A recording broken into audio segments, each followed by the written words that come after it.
So this is day 3.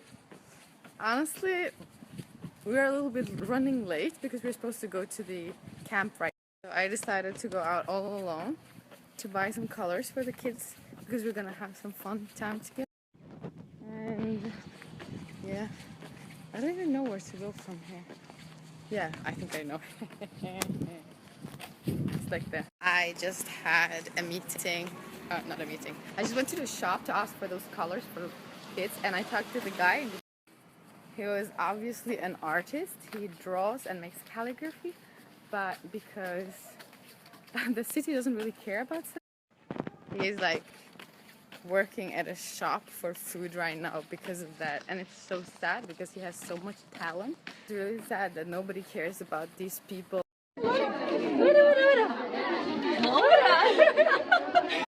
ما فينا نساعد يعني قد ما بدنا ولا حدا ما عم يعطي ولا حدا يعني الاشياء ما عم تجي لكم.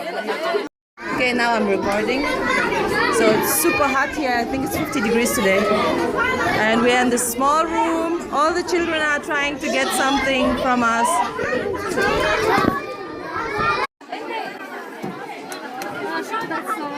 بدي صور أنه حالة هيك لأنه لازم يفهموا الناس.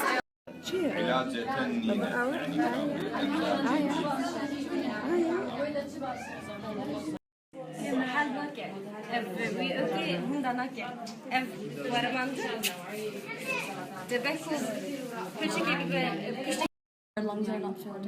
Exactly. Yeah. The grunting, I think, is a response because if it's related to sinus, she's not getting enough oxygen, so there might be a respiratory.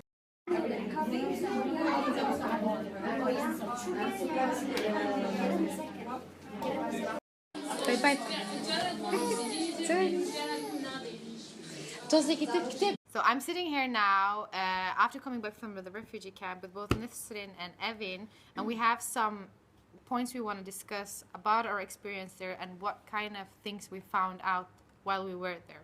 The experience today was overwhelming, both in a good way and in a bad way, because it felt good to be there and to help the refugees, to talk to them and to really get a good view of what they've been through. But it was also overwhelming in a way that you just realize that what you do maybe isn't enough. It's good for this upcoming month, but not longer than that, and we could not reach out to all the refugees and imagine the large number of refugees all over this country which are in need of desperate help. The situation of the refugees, it was really depressing, but also they have lots of strength and lots of hope inside them that somehow the situation will change, but they don't really know how. From the medical point of view, Evin, what do you say about the situation there?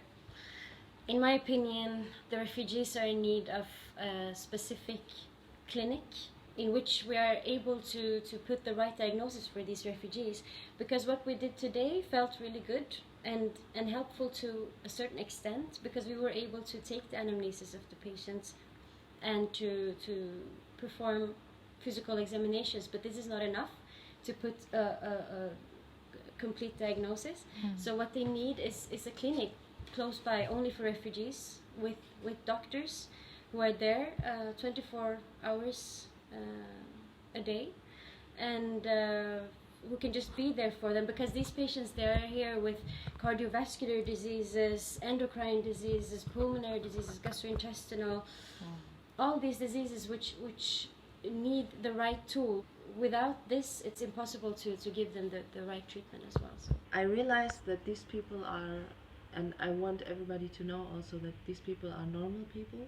They could be you, they could be me, they could be everyone sitting here on the table.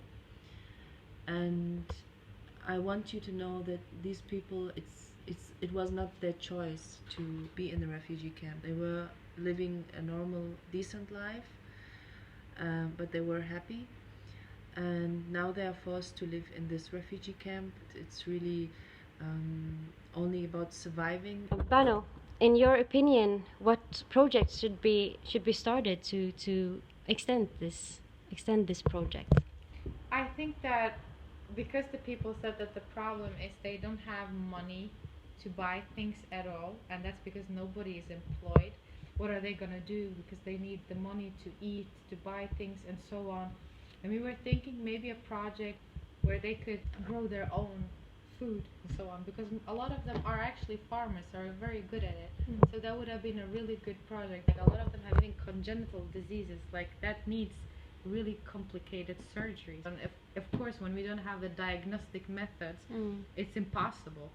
And also we were thinking about the fact that if it's not possible to make the hospital and the farming thing go on now, it would have been good to make a foster program where people from Europe, the Kurds from there and so on, they could like have responsibility for one refugee family in the camps. Each month they give them a simple amount of money which could cover their basic needs. So what we would like to do now is just to reach out to everyone who is following us and to everyone who is listening to this, that if we all do something, this can lead to something very good and something very big. We just realized today how big the lack of resources is, and if everyone just contributes a little bit, then this would help a lot.